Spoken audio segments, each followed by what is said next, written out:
Bismillahirrahmanirrahim. Assalamualaikum warahmatullahi wabarakatuh.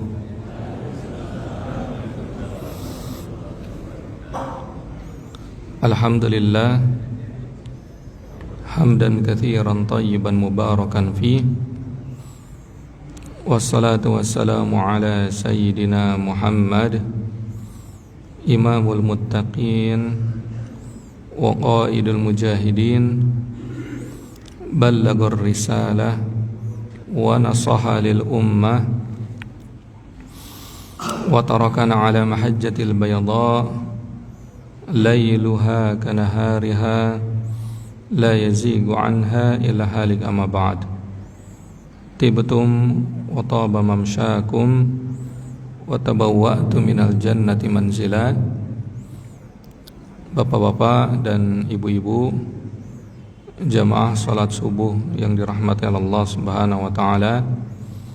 Alhamdulillah pada kesempatan subuh ini kita masih diberikan kesehatan dari Allah Subhanahu wa taala, diberikan taufiknya sehingga kita dapat melaksanakan ketaatan kita kepada Allah, sama-sama melaksanakan salat subuh secara berjamaah. Salawat serta salam kita haturkan kepada baginda besar Nabi Muhammad sallallahu alaihi wasallam, yang mana beliaulah yang telah berjuang dengan para sahabat membawa risalah Islam ini, sehingga kita pada saat ini dapat menikmati indahnya risalah Islam itu sendiri. Bapak dan ibu-ibu, kembali kita melanjutkan kajian kitab dari Madarijus Salikin. Pada pertemuan sebelumnya saya membahas berkaitan dengan tema, masih ingat dengan tema apa? Ayo, lupa semuanya ya, Masya Allah ya. Jadi keluar dari masjid langsung hilang semua. Ya, tentang istiqomah ya. Ada istiqomatul hal, ya, istiqomatul bal. Kita konsisten secara perilaku. Ini sedikit mereview saja ya. Ada yang sudah tidak peduli dengan istiqomah, konsisten, karena titik fokus dia adalah keridhaan kepada Allah Subhanahu wa taala. Justru orang seperti ini akan mendapatkan keistiqomahan juga ya. Pertama, orang yang istiqomah yang masih bersusah payah ya. Ada effort di situ ya, untuk bisa sholat 5 waktu, untuk bisa sholat tahajud setiap hari, untuk bisa membaca Al-Quran 1 juz setiap hari. Dia ada usaha ya, effort yang membutuhkan kesabaran di situ. Tingkatan kedua adalah sudah profesi, sudah ahlinya, karena dia sudah terbiasa sholat tahajud setiap hari. Jadi untuk bisa istiqomah, effortnya mungkin 5% saja. Kalau yang pertama effortnya 70-90%, dia berusaha. Kalau yang kedua, karena dia sudah terbiasa dengan sholat tahajud, membaca Al-Quran, ke masjid, sedekah. Nah ini nih ya. Jadi setiap sesuatu itu dimulai dengan effort, dimulai dengan kesusahpayahan. Yang kedua ini sudah menjadi adat milieu dalam diri seorang yang beriman. Milieu yang baik, ibadah-ibadah yang baik itu sudah melekat dalam diri dia. Entah itu sholat tahajud, puasa Senin Kemis ya, puasa Yaumul Bid 13, 14, 15, bersedekah, gampang saja bagi dia. Ini kalau misalnya kita sudah masuk ke dalam level kedua ini sudah luar biasa sebenarnya, ya. Tapi kalau level yang ketiga ini adalah seorang hamba yang sudah titik fokusnya kepada konsistensi. Titik fokusnya adalah saya dengan sang kekasih. Sang kekasih dengan saya. Siapa sang kekasih tersebut?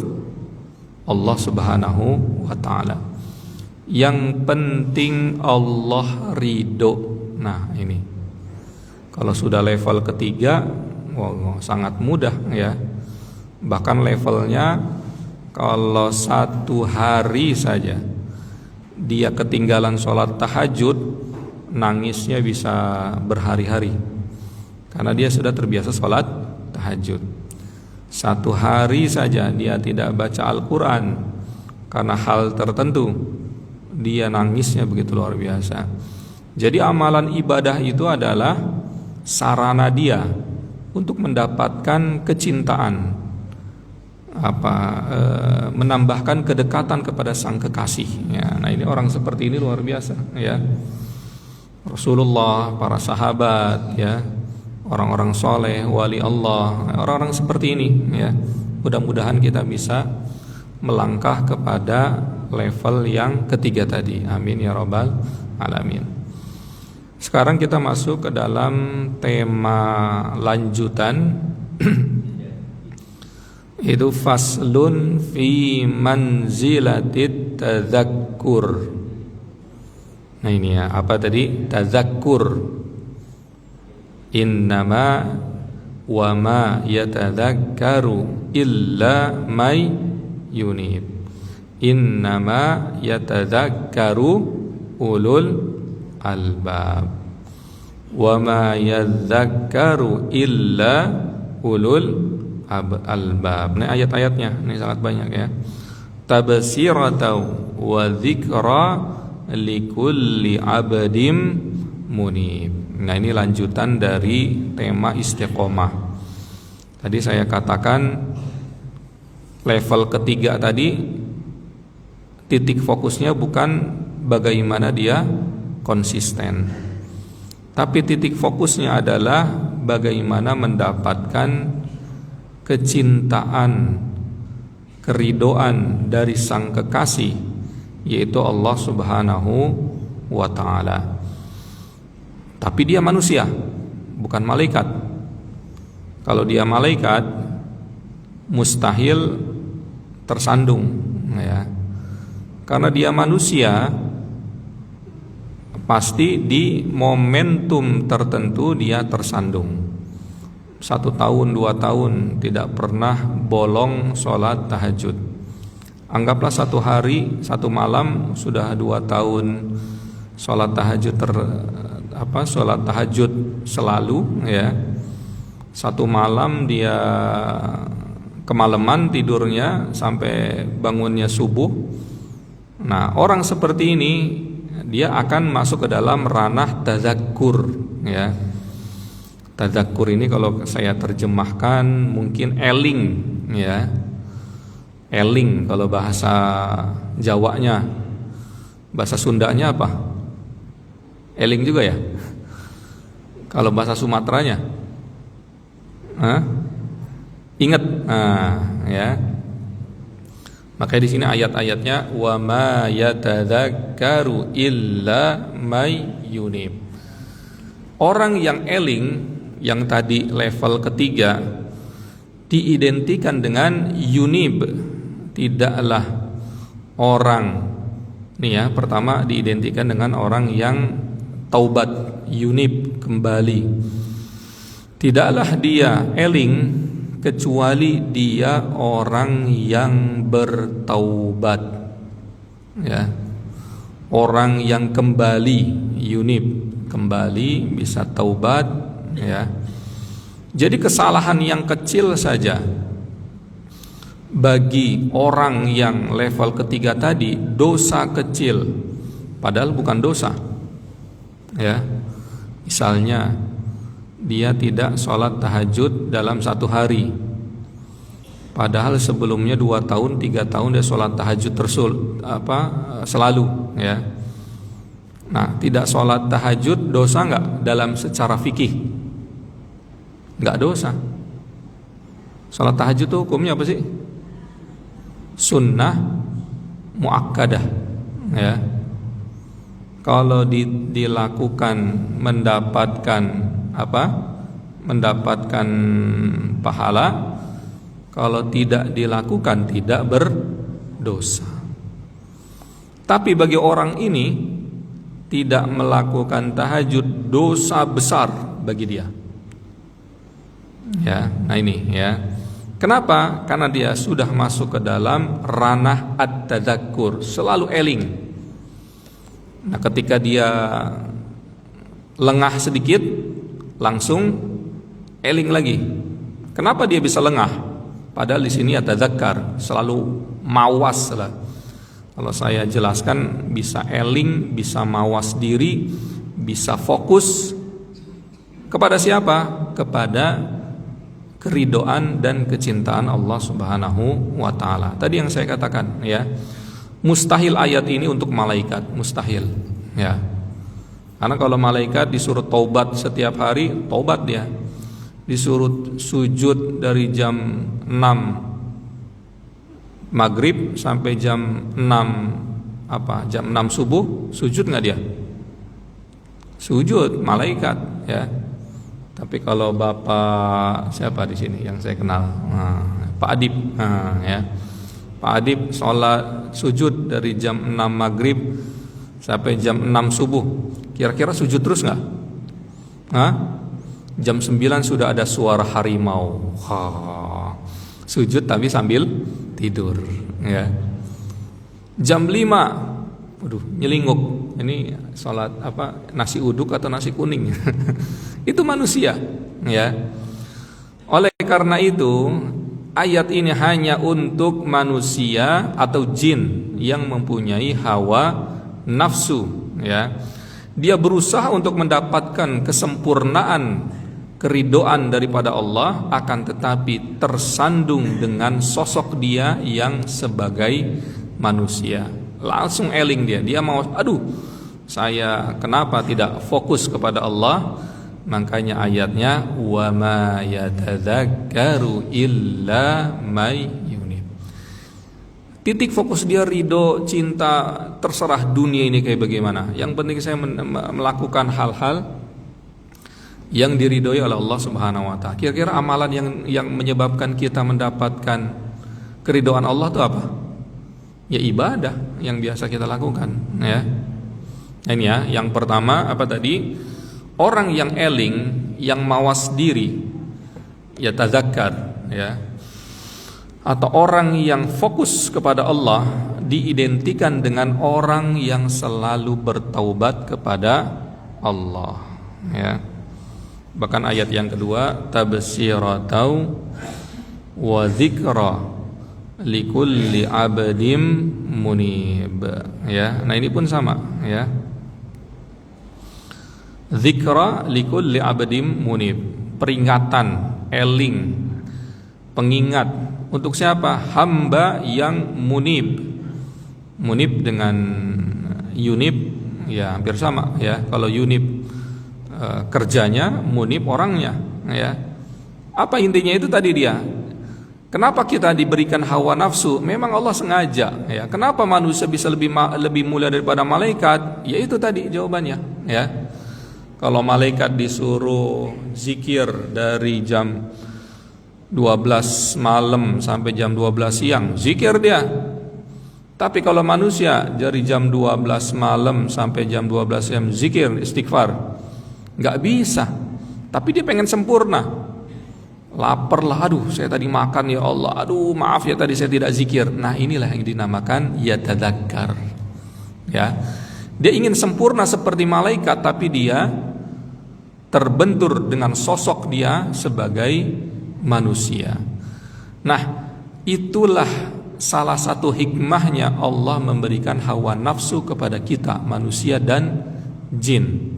Dan Allah lebih menyukai orang seperti ini dia ingin mendapatkan kesempurnaan dalam beribadah, akan tetapi tersandung karena sosok dia sebagai manusia, dia yatadzakkar, dia eling, aduh ya Allah, saya ini gak bisa sempurna, maaf ya Allah, saya akan berusaha lagi. Dia berusaha lagi, tapi tersandung lagi, namanya manusia, namanya pasti tersandung ya. Entah itu gak fokus lah beribadah, aduh ya Allah, saya gak fokus lagi. Allah tersenyum ya, dalam fima makna ya, bukan seperti manusia, tapi Allah senang dengan orang yang seperti ini ya. Dan kenapa manusia lebih mulia daripada malaikat? Karena hal tersebut. Kalau malaikat beribadah tidak punya tantangan, tidak ada tantangan, tidak ada hambatan. Tapi kalau manusia beribadah ideal, hambatannya tadi itu ya, perut kroco-kroco ya, apalagi pengen jalan-jalan ya. Ya, jadi tapi dia ingat gitu, eling. Nah, ini ya, jadi seperti itu ya. Intinya ya, tadzakkar itu ingin mendapatkan sesuatu yang ideal dalam beribadah kepada Allah, akan tetapi tersandung dengan sosok dia sebagai manusia atau jin karena punya hawa nafsu, akan tetapi dia eling, mawas diri, ya Allah maaf, saya tidak bisa sempurna. Kembali lagi dia berusaha untuk ideal, jatuh lagi, kembali lagi untuk seperti ideal ya. Allah suka seperti ini ya. Tapi dalam hal yang bukan sifatnya kemaksiatan ya. Tadi itu ya, enggak sholat tahajud ya, padahal dia sholat tahajud 2 tahun 3 tahun terus menerus. Enggak baca Quran 1 hari ya, padahal dia biasa baca Quran selama 3 tahun 4 tahun setiap harinya. Nah, coba yang ketiga, innama yatadzakkaru ulul albab. Yang kedua, orang yatadzakkar, tadi apa kalau bahasa saya? Eling, mawas diri, atau fokus. Kata kuncinya itu apa tadi? Eling, mawas diri, fokus. Eling, kenapa eling? Ya ketika dia tersandung. Mawas diri supaya tidak tersandung lagi. Maksudnya tersandung ini bukan kepada kemaksiatan ya, supaya tidak ada alpa dalam ketaatan kepada Allah. Yang ketiga, fokus lagi ya. Walaupun yang ketiga tadi kan saya ingin mengatakan dia titik fokusnya bukan kepada konsisten lagi, yang penting cinta kepada Allah. Nah, jadi dia ini tidak ingin sama sekali kecintaan Allah berkurang kepada dia. Ya mudah-mudahan kita bisa seperti ini ya, amin ya robbal alamin. Yang kedua, orang seperti ini itu dalam Al-Quran diidentikan ulul albab. Wa ma innama yatadzakkaru ulul albab. Orang yang eling, mawas diri, fokus, dialah orang yang ulul albab. Apa kalau terjemahnya ulul albab itu? Kalau dalam Al-Quran itu ulul albab orang yang berfikir ya, orang yang cerdas bisa jadi ya. Tafsirannya ulul albab itu memang ulu yang mempunyai, albab punya akal. Makanya di dalam terjemah Al-Quran orang yang berakal bisa diterjemahkan seperti itu, orang yang berfikir. Kenapa albab itu orang yang berakal? Lubbun itu kalau dalam bahasa Arab itu ini nih, apa, ubun-ubun. Albab berarti jamak daripada ubun-ubun ya. Orang yang mempunyai ubun-ubun ini analogi, kiasan. Artinya apa? Dia mempunyai otak ya. Otaknya dipakai ya. Tapi kecerdasan yang diakui oleh Allah Subhanahu wa taala. Kalau kecerdasan yang diakui oleh manusia saja tidak cukup ya. Orang-orang tertentu yang cerdas secara sains tapi tidak beriman dan bertakwa kepada Allah. Tapi ulul albab, kecerdasan yang diakui dan disahkan oleh Allah Subhanahu wa taala. Apa itu? Kecerdasan yang membuat dia semakin dekat kepada Allah Subhanahu wa taala. Wa ma yatadzakkaru illa ulul albab. Nah, ini banyak ya. Yang pertama redaksinya innama. Kalau yang kedua wa ma yadzakkaru. Jadi ada konteks yatadzakkaru pakai ta. Ada juga tanpa ta wa ma yadzakkaru. Ya, jadi mirip-mirip ya. Ada adatul hasar di sini ya. Adatul hasar itu artinya tidaklah orang yang tadi itu apa? Eling, mawas diri, yang ketiga apa? Fokus, kecuali dia orang yang berakal ya. Nah, penjelasannya di sini at-tadzakkur wa tafakkur manzilani yuthmirani anwa al-ma'arif wa haqa'iqal iman wal ihsan. Jadi tadzakkur dengan tafakkur itu 11-12 ya. Tafakkur itu apa? Berfikir ya. Tadzakkur eling ya. 11-12. Akan tetapi tadzakkur itu di atas tafakkur. Kalau kita hanya sekedar berfikir ya berfikir saja, masih ranah otak ya. Tapi kalau udah tadzakkur, dia mengimplementasikan apa yang sudah dia fikirkan. Nah, itu tadzakkur ya. Misalnya tadi setahun 2 tahun dia sholat tahajud, satu malam dia tidak sholat tahajud, eling dia, berpikir apa yang menyebabkan saya tidak sholat tahajud tadi. Dia nangis, dia taubat ya. Oh, jangan-jangan saya bermaksiat ya, ada maksiat tertentu ya. Oh, jangan-jangan saya begini dan begitu. Oh, jangan-jangan tadi saya tidurnya kemalaman ya. Nah, malam kedua dia berusaha untuk tidak bermaksiat. Yang kedua, memberikan atau menghilangkan penyebab dia tidak bangun jam atau sebelum subuh. Nah, ini namanya tadzakkur ya, sudah kepada implementasi. Kalau tafakur hanya berpikir saja ya, apa sih saya tadi kenapa seperti ini ya. Dan tadzakkur dan tafakur ini sangat penting bagi kita ya. Karena ayat-ayat tafakur juga banyak ya.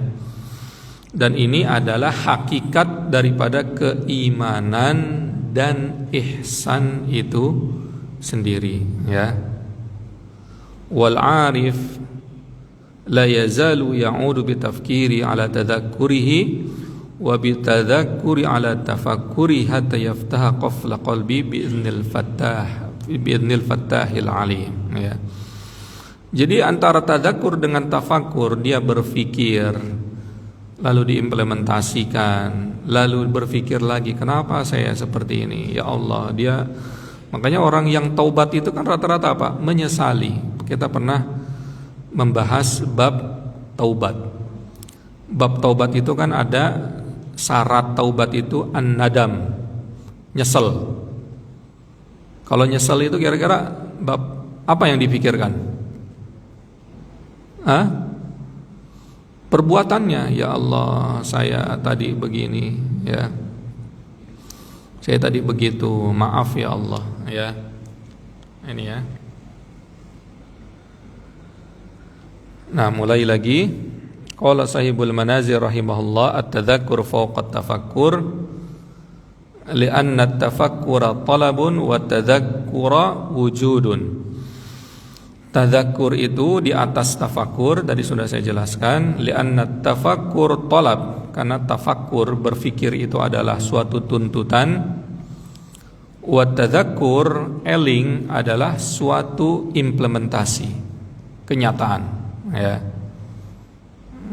Tadi yang saya sampaikan, tafakkur itu masih ranah kepala. Tapi kalau sudah tadzakur sudah ranah aplikatif ya.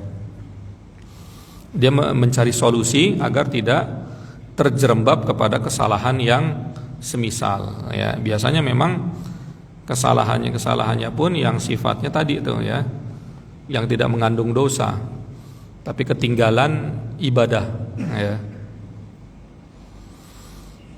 Ini coba kita lagi. At-tadzakur tafa'ul min adz-dzikr wa huwa diddun nisyan. Wa huwa huduru suratil madhkur al-ilmiyah fil qalb wa ikhtuyira lahu bina at-tafa'ul li usuli ba'da muhlah wa tadarruj katabassur wa tafahum wa ta'allum. Jadi tadzakur itu kan lawan daripada lupa, ya. Makanya tadi kata kunci saya eling, mawas diri, yang ketiga apa? Fokus. Dia berusaha untuk tidak lupa, intinya gitu. Lupa untuk apa? Lupa untuk beribadah. Lupa untuk melakukan amalan-amalan ketaatan kepada Allah Subhanahu wa taala, ya. Dia fokus terus, akan tetapi yang tadi saya sampaikan, dia manusia, pasti akan lupa, ya. Nah, coba ayat yang lain di sini. Famanzilatu tadzakkur min at-tafakkur manzilatu husulu syai' al-matlub ba'da at-taftish 'alaihi. Wa lihadza kanat ayatul matlu wal mashhuda dzikra kama qala fil matlu wa laqad atayna Musa al-huda wa awrathna bani Israil al-kitab hudaw wa dzikra li ulil albab, ya. Jadi di sini makna atau arti daripada tadzakkur dan tafakkur itu biasanya setelah proses, ada proses tertentu. Ayatnya ini walaqad ataina Musal kitab, dan kami telah memberikan kepada Nabi Musa al-huda, petunjuk, itu Taurat. Wa awrathna bani Israil al-kitab, dan kami telah berikan kepada orang Bani Israel al-kitab, hudaw wa dzikra liulil albab, petunjuk dan pengingat, liulil albab, bagi mereka yang mempunyai akal, ya. Jadi untuk bisa mengarah kepada tadzakkur dan tafakur itu melalui proses yang panjang. Prosesnya apa? Prosesnya adalah mencerna dulu, ya. Kalau dalam ilmu psikologi Islam, arti daripada ta'allum, kita hanya belajar, ya. Atau anggaplah kajian nih Bapak, ya. Bapak mendengarkan apa yang saya sampaikan, ya. Lalu Bapak masukkan ke dalam otak atau dalam sanubari Bapak, ya. Terkadang kan banyak yang keluar atau banyak yang mandek di otak biasanya. Nah, keluar masjid udah hilang semua, ya.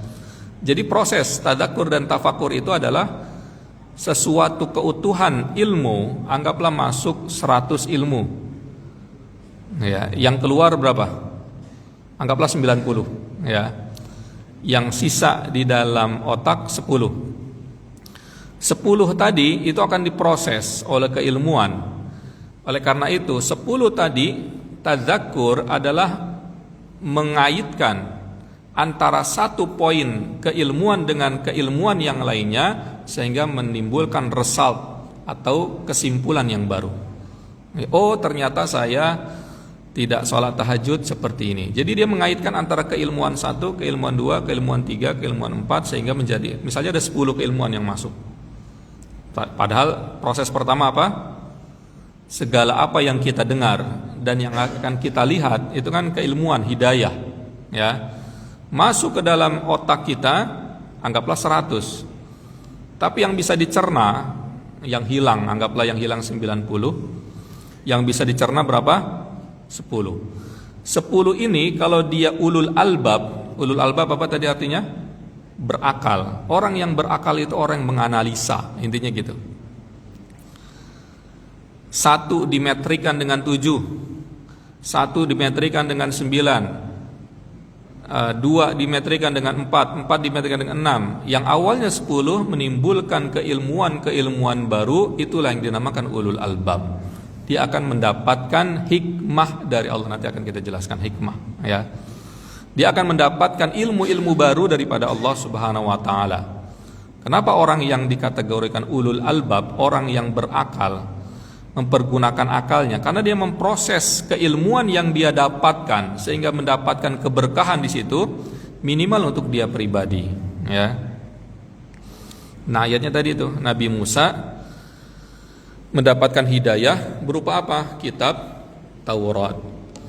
Di antara orang-orang Bani Israel, ya mereka nggak semuanya beriman kepada kitab Taurat.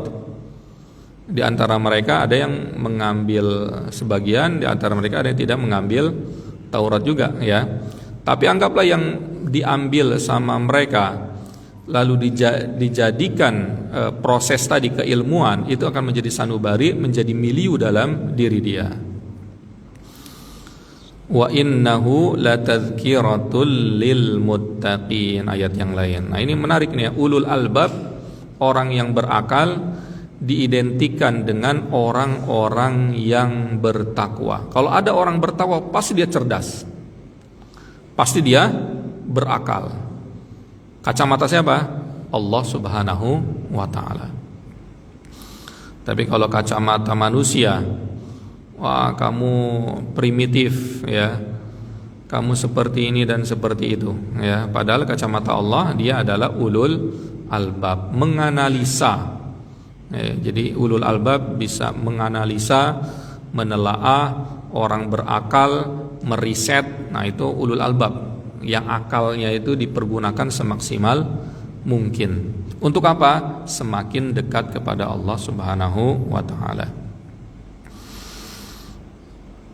Afalam yanzuru ila as-samaa'i fawqahum kaifa banaynaha wa zayyannaha wa ma laha min furuj wal arda madadnaha wa alqayna fiha rawasiya wa ambatna fiha min kulli zawjin bahij tabsiratan wa dzikra likulli 'abdin munib. Dalam surat Qaf ayat 6 sampai 8. Ini yang tadi saya katakan bahwa proses untuk tadzakur. Nah, tadzakur kan itu kan tadi di atas apa? Tafakur, ya. Dan tadzakur tersebut prosesnya adalah dari sesuatu mengumpulkan informasi keilmuan, itu pun tidak masuk semua. Dari 100 misalnya keilmuan ada 10 itu akan tetapi berkah dianalisa. Nah, dalam ayat ini Allah Subhanahu wa taala mengaitkan antara zikra atau eling atau ulul albab atau yunib, orang yang taubat atau orang bertakwa. Nah, ini ya. Jadi Allah mengaitkan orang berakal, orang yang eling, orang yang bertakwa, orang yang taubat dengan ayat apa? Afalam yanzuru ilas samaa'i fawqahum. Apakah kalian tidak melihat langit di atas mereka? Kaifa banaynaha. Bagaimana kami menciptakannya, membangunnya. Wa zayyannaha wa ma laha min furuj, dan kami hiasi langit tersebut, wa ma laha min furuj, dan tidak ada celah di situ. Wal arda madadnaha wa alqaina fiha rawasiya wa ambatna fiha min kulli zawjin bahij. Jadi kalau pintunya adalah tafakur tadi, dia berpikir. Ini Masya Allah, ya. Allah menciptakan langit, bumi, menciptakan saya pribadi, ya. Begitu luar biasanya kekuasaan Allah Subhanahu wa taala. Jadi dia terus berpikir, ini kan masih tafakur, ya. Berarti saya ini begitu hina di hadapan siapa? Di hadapan zat yang menciptakan langit yang begitu luas, bumi yang begitu luas. Nah, ini ilustrasi, ya, bagaimana orang ulul albab berakal menggunakan akalnya. Bagaimana Allah menciptakan langit yang seperti itu? Aduh, luar biasa, nggak masuk akal bagi saya, ya. Bagaimana Allah begini dan begitu, ya. Lalu menimbulkan rasa hina di hadapan Sang Pencipta, itulah likulli abdim munib. Tabsirah basirah. Berarti saya ini tidak ada apa-apanya. Jadi wajar dong saya harus menyembah Allah. Jadi wajar dong saya nanti begini dan begitu. Wajar dong saya harus taat kepada Allah Subhanahu wa taala. Ya. Jadi itu ya. Jadi tadzakkur itu adalah ending, finalisasi dari tafakkur. Tapi sebelum tafakkur ada proses. Ya, proses apa? Untuk menganalisa keilmuan tersebut. Kalau dalam dunia akademik, ulul albab itu bisa diterjemahkan dengan researcher, ya, atau peneliti, ya. Tapi tidak cukup di situ, ya. Kalau dalam dunia akademik S2, S3, peneliti atau penelaah, ya. Tapi terkadang orangnya tidak muslim. Tapi dari riset master atau doktoralnya tidak menyebabkan dia dekat kepada Allah. Nah, ini bukan hanya cukup di situ saja, ya. Tapi dengan analisa dan riset dia semakin mendekatkan diri dia kepada Allah Subhanahu wa taala. Jadi tadzakkur, jadi kerja akal, menganalisa. Nah ini ya, jadi ada lagi nih. Wa kam ahlakna qablahum min qarnin hum ashaddu minhum batshan fanaqabu fil biladi hal mim mahis. Inna fi dzalika la dzikra liman kana lahu qalbun aw alqas sam'a wa huwa syahid. Yang selanjutnya, orang yang zikra, orang yang eling tadi, itu diidentikan dia mempunyai kecerdasan secara emosional, ya. Au alqas sam'a wa huwa syahid. Jadi ketika dia mempunyai kecerdasan secara emosional, kecerdasan secara akal, lalu menimbulkan kekhusyuan, kedekatan kepada Allah, itulah yang dinamakan tadzakkur, ya. Mudah-mudahan bisa dipahami ya. Ini memang bahasanya bahasa psikologi Islam, ya. Saya di masjid yang di belakang ini nih, Al-Muttaqin. Tahu kan yang di sini nih, Jati, ya, Muttaqin, ya. Saya di situ ngisi rutin psikologi Islam, ya. Ada tema tadzakkur. Kalau di sini kan temanya lebih kepada akhlak, ya. Kalau di sana saya menjelaskannya lebih kepada psikologi Islam, implementase kepada pendidikan anak, problematika sosial masyarakat dari makna tadzakkur, ya. Kalau di sini saya lebih kepada mengarahkan akhlak, jadi saya lebih kepada akhlak dan ibadah, ya. Jadi tadzakkur. Inna fi dzalika la dzikra liman kana lahu qalbun aw alqas sam'a wa huwa syahid. Wan nasu thalathah. Nah, tipikal orang manusia itu ada 3. Berkaitan dengan hatinya dia, ya. Yang pertama, rajulun qalbuhu mayyit. Orang yang hatinya itu mati, ya. Kalau hatinya saja mati, akalnya mati, ya. Kacamata apa? Kacamata Allah Subhanahu wa taala. Walaupun dia S2, S3, ya. Dari keilmuan yang dia dapatkan tidak menyebabkan dia yatadzakkar, ya. Dia mungkin yatafakkar, tapi dia tidak yatadzakkar, ya. Dia mungkin berpikir, tapi dia tidak mengimplementasikan hal tersebut dalam lingkup ketaatan kepada Allah. Banyak gak? Banyak zaman sekarang. Ada yang mengatakan orang Yahudi itu cerdas-cerdas. Saya katakan iya, dan juga saya katakan tidak. Kenapa saya katakan iya? Ya, kacamata manusia mungkin persentasenya tinggi, ya. Tapi kenapa saya katakan tidak juga? Ya, ini maksudnya kecerdasan yang secara akademik bagus tapi tidak mendekatkan diri kepada Allah atau petunjuk Allah, ya bodoh juga, ya. Walaupun B.J. Habibie pernah cerita, kenapa nih saya ini ranking 3 terus, ya. Ranking pertama, kedua ini orang Yahudi di Jerman. Oh, ternyata dia begini dan begitu, ya. Ya, ini tidak bisa jadikan patokan, ya. Yang kedua, rajulun hayyul qalb. Yang kedua adalah seseorang yang hatinya itu hidup, musta'id, tulitu alaihil ayat, fasgha bisam'ihi wa alqasam'a wa ahdar qalbahu. Ya. Jadi yang kedua ini adalah orang yang hatinya hidup, ya. Nah, kalau orang yang kedua ini yang dimaksudkan dengan ayat yang tadi, liman kana lahu qalbun au alqasam'a wa huwa syahid. Orang yang hatinya terbuka, bersih, biasanya orang seperti ini berhak untuk mendapatkan petunjuk Allah. Hati yang bersih, ya.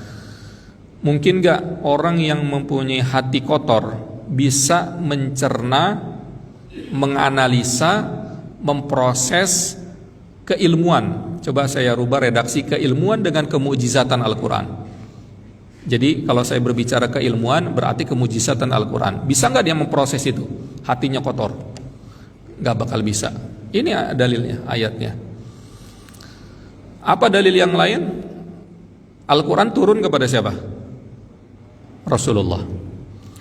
Nah, sebelum Rasulullah mendapatkan wahyu Al-Quran, itu kan hati Rasulullah diapain? Dicuci, ya, dibersihkan dari penyakit-penyakit hati. Itu pun sedikit, ya. Hadzus syaitan. Ini kata malaikat ini, hadzus syaitan ini jalannya setan, cuman sedikit. Hal itu dikit, ya. Tapi kalau kira-kira siapa sih yang saya kenal lagi, Pak siapa? Ya, Pak Maman mungkin, ya. Tapi kira-kira kalau Pak Maman dicuci sama malaikat, hatinya banyak gak celahnya kira-kira? Ya, Rasulullah aja masih ada, ya. Nah, ini gambaran, apalagi saya mungkin, ya. Jadi dari sini kita bisa melihat semakin bersih hati seseorang, ya, dia akan semakin besar potensi dia untuk yatafakkar dan yatadzakkar. Kenapa? Karena yatafakkar dan yatadzakkar yang diolah dan diproses adalah keilmuan Al-Quran, kemukjizatan Al-Quran sehingga klop, ya. Makanya kenapa Al-Quran itu mukjizat nggak? Ya, apakah di zaman Rasulullah saja? Enggak. Di zaman sekarang Al-Quran mukjizat nggak? Mukjizat juga. Berarti mukjizat yang masih ada sampai hari kiamat, apa itu? Di sekeliling kita ada mukjizat nggak? Ya, Al-Quran maksudnya, ya. Tapi bagaimana mempergunakan mukjizat tersebut? Nah, ini yang saya katakan. Caranya, Bapak punya HP, tapi nggak bisa mempergunakan HP tersebut, ya sama aja bohong, ya.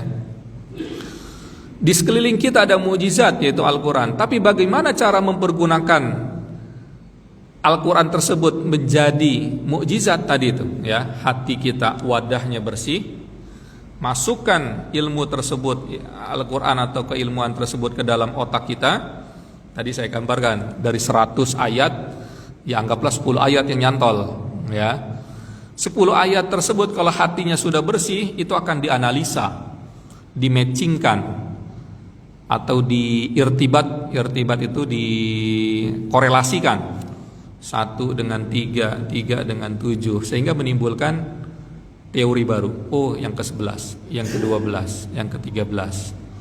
Nah, poin yang ke-12, 13 itulah yang dinamakan mukjizat, ya. Diimplementasikan oleh seorang beriman dan bertakwa, itulah yang dinamakan tadzakur, ya. Kenapa makanya orang yang beriman yang yatadzakkar dia ulul albab? Karena dia mengolah, menganalisa ilmu dan kemujizatan Al-Quran tersebut. Mudalil zaman sekarang, ulama-ulama zaman sekarang, ada misalnya di Mesir Dr. Yusuf Qaradawi. Beliau dengan istihad beliau bisa membuka kejumudan, kekakuan. Mesir kan dulu kaku, ya, hampir sama dengan kita awal-awal, ya. Apa maksud kaku itu? Kata yai saya begini, kata yai saya begitu. Itu di Mesir seperti itu, ya. Sampai beliau ada beberapa Rashid Ridho ya dan lain-lain, Muhammad Abduh ya. Itu kan beliau beristihad menganalisa keilmuan Al-Qur'an, wadahnya dibersihkan dulu hatinya sehingga menimbulkan istihad yang bermanfaat bagi sosial masyarakat. Itulah kemukjizatan Al-Qur'an ya. Sehingga apa? Makanya ada istilah sekarang zakat profesi ya. Dulu belum ada tuh istilah-istilah kayak gitu ya. Fikih-fikih kontemporer ya. Dulu perempuan kalau lagi datang bulan nggak boleh ke masjid ya, apapun alasannya. Tapi sekarang udah boleh ya. Kenapa? Ya karena ada pembalut ya. Jadi fikih-fikih kontemporer ya secara tidak langsung adalah rahmat berkah bagi kita. Ijaz, kemukjizatan yang disadurkan daripada Al-Quran itu kita harus hargai ya. Ya walaupun kalau dari kacamata fikih boleh kita ambil pendapatnya, juga boleh kita tidak ambil. Tapi ingin saya mengatakan result daripada fikih kontemporer itu adalah daripada ini, yatafakkar, yatadzakkar, bahwa Al-Quran akan selalu suitable sampai akhir zaman. Prosesnya gimana? Yatafakkar dan yatadzakkar ya. Tadi sudah ini ya, soruk ya. Baik bapak-bapak dan ibu-ibu, nanti kita akan lanjutkan abniyatut tadzakkur ya. Jadi pondasi-pondasi tadzakkur. Ini hanya tadi 20% saja baru saya jelaskan konsep tafakkur dan tadzakkur ya. Titik fokusnya tadzakkur ya. Nanti pondasinya apa saja? Nah, nanti akan kita lihat intifa, istibsar ya. Baik, silakan Bapak dan Ibu-ibu kalau ada yang ingin didiskusikan, bertanya, dipersilakan. Ya, silakan Bapak.